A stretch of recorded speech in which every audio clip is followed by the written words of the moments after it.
Hello students, welcome back. In today's lecture, we're going to begin our discussion on the production of urine. Remember from the previous lecture, I indicated we would zoom in on a very minute portion of the parenchyma, which includes the medulla and the cortex. The green color here will represent the medulla, and the purple color will represent the cortex. Let us next draw the largest artery which supplies this area. This vessel is the arcuate artery. To explain the details of this lecture, we will follow the path of the blood and its component as it undergoes filtration. The first step is that the unfiltered blood enters the arcuate artery, ultimately from the heart. There are 4 possible fates of the blood that enters the kidney. We shall explore 2 of those fates in this lecture, and the remaining 2 in the succeeding lecture. We will discuss the simplest scenario first. From the arcuate arteries, the unfiltered blood enters several small arteries which project toward the capsule. One of these arteries is called the interlobular artery. In the simplest scenario, the unfiltered blood of these arteries exchanges gases with the renal tissue and is drained by many small veins. One of these vessels is called the interlobular vein. From these interlobular veins, this deoxygenated and unfiltered blood is then drained by a larger vein, which curves over the medulla. This vessel is the arcuate vein. From here, this deoxygenated and unfiltered blood makes its way back to the inferior vena cava and onto the heart. We will draw another interlobular artery and vein to show that this scenario occurs all along the arcuate vessels. The vessels here can also supply and drain renal tissue without being filtered at times. And this is our first and simplest scenario. In summary, the blood enters the kidneys, exchanges gases, nutrients, and waste, and leaves the kidney without being filtered. The next 3 scenarios all involve filtration. Neither one is more or less difficult to understand than the other. They are simply different. Let us explore scenario number 2 using the interlobular vessels on the right. As before, oxygenated, unfiltered blood is supplied by the arcuate artery. However, instead of the blood going to the vertical extreme of the interlobular artery, it is directed laterally through an even smaller artery. This vessel is the afferent arteriole. The afferent arteriole then forms a ball of capillaries inside of a spherical structure to begin the filtration process.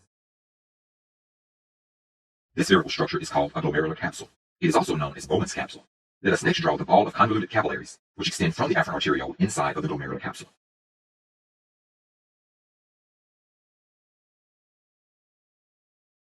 This ball of capillaries is called the glomerulus. Although the glomerulus is drawn here as a single long capillary, it is actually composed of many small capillaries which converge to make the outgoing vessel from the capsule. Collectively, the glomerulus and the glomerular capsule are called the renal corpuscle. The wall of the glomerular capillaries is studded with small pores. These pores are called fenestrations. The water, nutrients, and waste seep out of the blood and into the capsule. The nutrients include amino acids, glucose, some vitamins, and electrolytes. Waste includes urea and creatinine. Items that remain in the blood include red blood cells, white blood cells, platelets, large proteins, and fats. This liquid fills the glomerular capsule. Since this liquid that is filtered through the capillaries within the capsule is mainly water, for now, we will call it blood water. The body produces about 180 liters of this blood water each day. If we urinated all of this water and nutrients, we would die of dehydration and malnutrition. Consequently, there must be a way for the body to reabsorb these items. The blood water then enters a long system of convoluted tubes.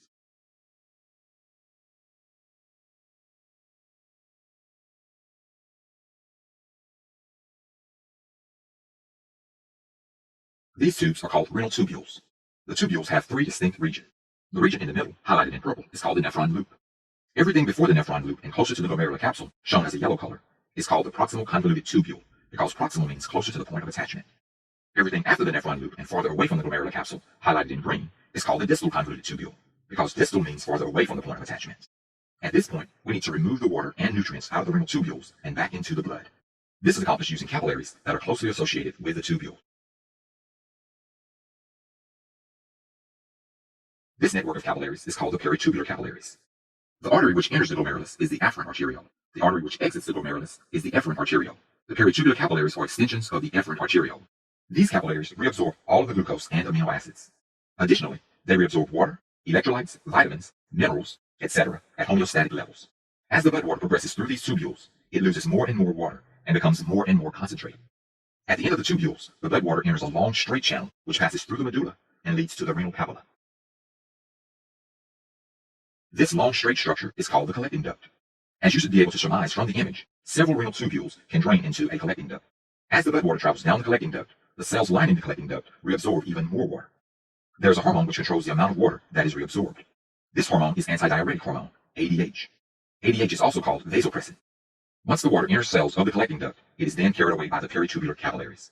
This newly filtered blood within the peritubular capillaries then exchanges gases and nutrients with the renal tissues. and the peritubular capillaries then converge to eventually enter the interlocular vein. Once all the water is removed, the remaining concentrated blood water exits the collecting duct, passes through the renal papilla, and enters a minor calyx. This concentrated blood water is now called urine, and this is how blood is filtered to make urine. The correct name for the blood water that is initially produced is the glomerular filtrate. Each minute, a normal male produces approximately 125 mils of glomerular filtrate. This comes to 180 liters per day. A typical male produces about 2 liters of urine each day. This covers our second scenario on the passage of blood through the kidneys. Let's now label all the structures we have discussed.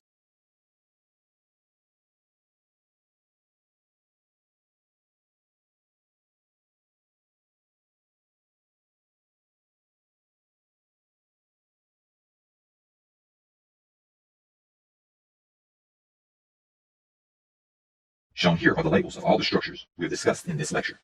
In the next lecture, we will cover the last 2 scenarios of urine production. So this concludes our initial lecture on the production of urine. I hope that you've learned a lot.